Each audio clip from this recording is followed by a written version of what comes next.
ये आकाशवाणी रायपुर है। छत्तीसगढ़ी समाचार बुलेटिन के संग शुभा मिश्रा के जय जोहार। अब सुनो आज के प्रमुख समाचार। केंद्र सरकार हा इजराइल अमेरिका डाले ईरान ऊपर हमला ला देखत हुए भारत में संभावित हिंसा ला लेके सबो राज्य ला करीन चेतावनी जारी। राज्यपाल हा आज भारतीय आयुर्विज्ञान संस्थान एम्स रायपुर में रेस्पिरेटरी इंटेंसिव केयर यूनिट के करीन शुभारंभ और प्रेम भाईचारा और रंग के तिहार होली 4 मार्च के मनाई जाही। उन्हें आज प्रदेश भर के आने आने जगह में होलिका दहन करे जाही। राज्यपाल और मुख्यमंत्री हा प्रदेशवासी मन ला होली पर्व के दिन शुभकामना। अब समाचार विस्तार ले। केंद्र सरकार हा इजराइल अमेरिका डहार ले ईरान ऊपर हमला ला देखत हुए भारत में संभावित हिंसा ला लेके सबो राज्य ला चेतावनी जारी करे है। जानवा के अनुसार केंद्रीय गृह मंत्रालय हा सबो राज्य और केंद्र शासित प्रदेश मन ला पत्र लिख के भड़काऊ भाषण देवैया ईरान समर्थक कट्टरपंथी उपदेशक के पहचान करे ला कहे है। पत्र में कानून व्यवस्था बिगड़े ले बचे बर खुफिया जानकारी साझा करे और कार्रवाई ला तेज करे के आवश्यकता ऊपर बल दे गए है। प्रधानमंत्री नरेंद्र मोदी काली 3 मार्च के बिहनिया 11 बजे केंद्रीय सूक्ष्म लघु और मध्यम उद्यम मंत्रालय डाहर ले आयोजित पोस्ट बजट वेबिनार ला संबोधित करही। ए दौरान प्रधानमंत्री श्री मोदी केंद्रीय बजट के घोषणा और सूक्ष्म लघु और मध्यम उद्यम के विकास और एला भारत के ग्रोथ इंजन के तौर में मजबूत बनाए के रोड मैप विषय में अपन संबोधन देही। राज्यपाल रमन डेका हा आज भारतीय आयुर्विज्ञान संस्थान एम्स रायपुर में रेस्पिरेटरी इंटेंसिव केयर यूनिट के शुभारंभ करीन। ए बेरा में ओमन कहीन की चिकित्सा के क्षेत्र में एम्स एक विश्वसनीय संस्थान रहे है। एम्स रायपुर में मरीज मन की संख्या लगातार बढ़त है ला देखत हुए संस्थान ला अब बड़े जगह के जरूरत पड़ी। ओमन राज्य शासन ला नवा रायपुर में एम्स के स्थापना बर भूमि आवंटित करे के सलाह दीन। राज्यपाल हा प्रदेश भर में सुपर स्पेशलिटी कार्डियक फैसिलिटी के स्थापना में घलो बल दिन जेखर ले हृदय लोग ला अपनेच प्रदेश में अच्छा इलाज मिल सके। उन्होंने कहीन की मेडिकल कॉलेज या एम्स में सुपर स्पेशलिटी कार्डियक फैसिलिटी के स्थापना करे जा सकते। आज विश्व किशोर मानसिक स्वास्थ्य दिवस है। ए बेरा मां गौरेला पेंड्रा मरवाही जिला में समाज कल्याण विभाग डहर ले युवा मल्ला सकारात्मक दिशा देबर आने जागरूकता कार्यक्रम आयोजित करे गए है। ए दौरान किशोर मन के मानसिक भावनात्मक और शारीरिक स्वास्थ्य पर विशेष जोर देगी। समाज कल्याण विभाग के प्रभारी सहायक संचालक सुरेश कुमार भारतीय कहीन की किशोर अवस्था जीवन के संवेदनशील और परिवर्तनशील दौर होते। ए उम्र में लइका मन के सही पहचान करके उमल्ला मार्गदर्शन देना बहुत जरूरी है। कतकोन बार गलत संगति या परिस्थिति के कारण किशोर गलत काम में आगू बढ़ जाते। ऐसा में समय रहा तो मल्ला सही परामर्श और सहयोग देके मुख्य धारा में लाना समाज और प्रशासन के जिम्मेदारी है। मुख्यमंत्री विष्णुदेव साय कहीन की राज्य सरकार के पुनर्वास नीति सुरक्षा बल के कार्रवाई और विकास काम के विस्तार के परिणाम स्वरूप नक्सल मुक्त बस्तर के सपना तेजी ले साकार होवत है।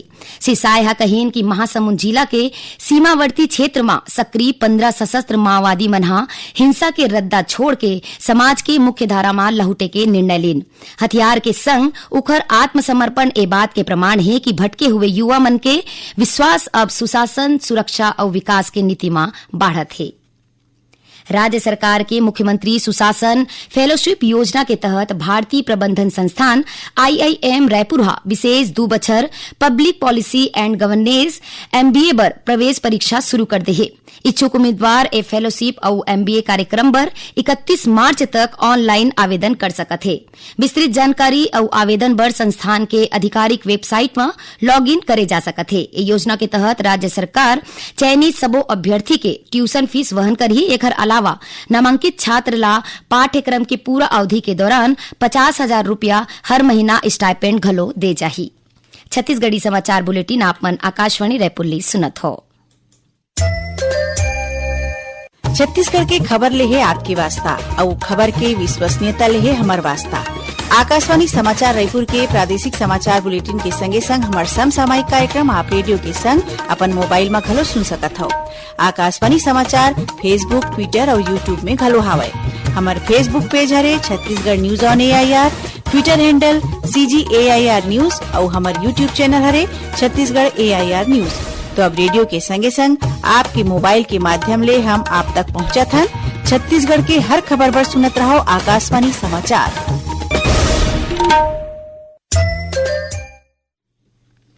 अब आगू बाढ़बो बाचे समाचार कोती।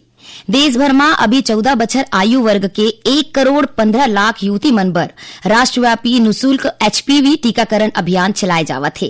ये अभियान के उद्देश्य माई लोगिन मन में सर्वाइकल कैंसर के रोकथाम करना है। प्रधानमंत्री नरेंद्र मोदी हा पाछू 28 फरवरी के राजस्थान के अजमेर ले ए राष्ट्रव्यापी HPV टीकाकरण कार्यक्रम के शुभारंभ करेन।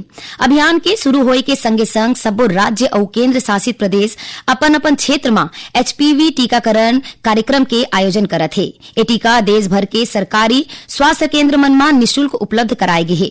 90 दिन के अंदर 15 बछर के आयु पूरा करैया युवती मन ला घलो 3 माह के ए विशेष सघन अभियान बर पात्र होही। ये टीका पहली 90 दिन तक लगातार लगाए जाही। एकर बाद नियमित टीकाकरण दिवस में घलो यही टीका उपलब्ध रही। रायपुर जिला के धरसीवा विकास खंड में अवैया चयनित 5 ग्राम पंचायत के आर्द्र भूमि जगह के निरीक्षण जिला पंचायत के CEO कुमार विश्वरंजन के नेतृत्व में संयुक्त टीम रहले करेगिस। इस दौरान स्थानीय पक्षी विशेषज्ञ के उपस्थिति में मांढर, गोढ़ी, अकोली, बरबांदा और टोर ग्राम पंचायत के आर्द्र भूमि क्षेत्र घूमेगिस। विशेषज्ञ और अधिकारी मंडाहर ले आर्द्र भूमि, स्थानीय जैव विविधता के संरक्षण और ए जगह के पर्यावरणीय और पर्यटन के दृष्टि ले विकसित करे के संभावनाओं पर चर्चा करेगी। रायगढ़ पुलिस हा पाकर गांव अटल चौक तीर एक कार ले 29 किलो गांजा बरामद करे है। ये मामला में 2 आरोपी ला गिरफ्तार करेगे है।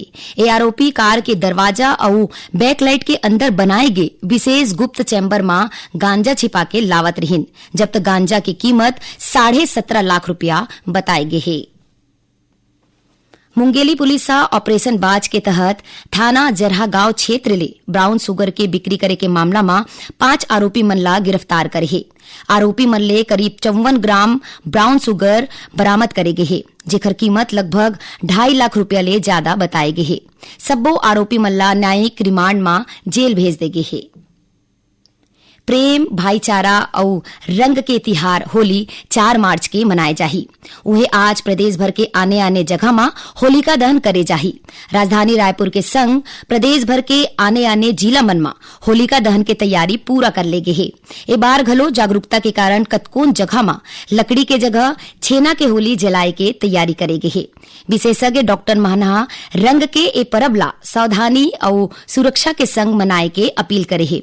उहे पुलिस प्रशासन डहले आज होली तिहार ला देखत हुए सुरक्षा के कड़ा इंतजाम करे गे है।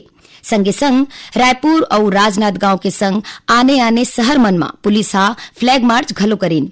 इस बीच राज्यपाल रमन डेका और मुख्यमंत्री विष्णुदेव साय प्रदेशवासी मन ला रंग और उल्लास के पर्व होली के शुभकामना दे है। प्रदेश के तापमान में होवत लगातार बढ़ोतरी के कारण अब लोगन मन ला गर्मी के एहसास होवत है।